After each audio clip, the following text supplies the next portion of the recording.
এই মুহূর্তে কাকদ্বীপ নামলাম। এখন সকাল 9:30। কাকদ্বীপে আমরা নেমে আমরা এখন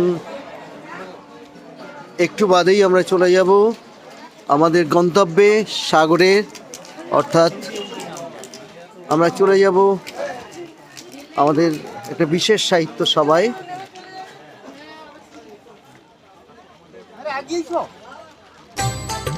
আমি তো আগে আসি।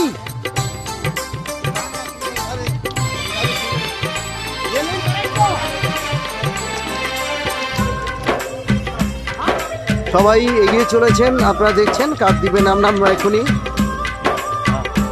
কাকদ্বীপ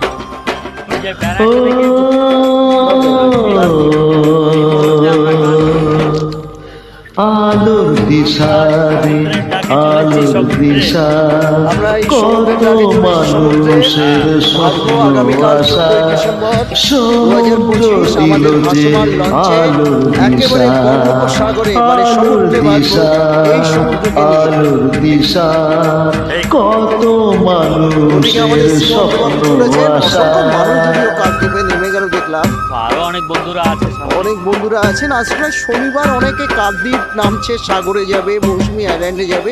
এটা তো একটা ভালো টুরিস্ট স্পট, সবাই বেড়াতে আসছে। ভালো লাগলো দাদা, বেশ মজাই এলাম কিন্তু। হ্যাঁ একদম অবশ্যই। আর দাদা, এই যে আমরা অনেক জায়গায় সাহিত্য সংস্কৃতির জন্য আমরা যাচ্ছি, কেমন লাগছে বলো?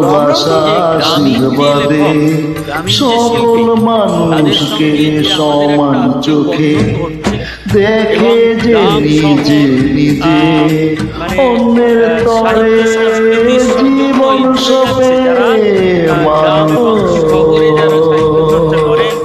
সমুদ্র কোটি কোটি মানুষের স্বপ্ন আশা, ভালোবাসা সে তো ভালোবাসা, আলোর দিশা সে তো আলোর দিশা, সমুদ্র দিল যে আলোর দিশা, ভাই আলোর দিশা, সমুদ্র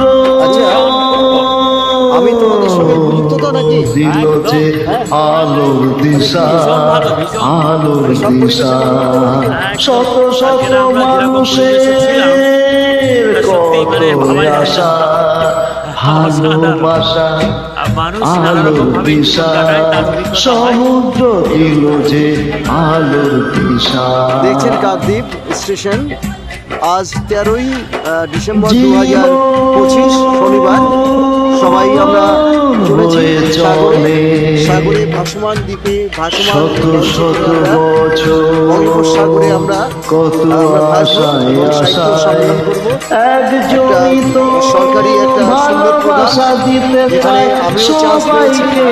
আমাদের সবার আশীর্বাদে শ্রীমন্দদা মানুষে মানুষে স্বপ্ন আশা, ভালোবাসা, মিলামেশা, শুধু আলোর দিশা, সমুদ্র দিতে চাই আলোর দিশা, লক্ষ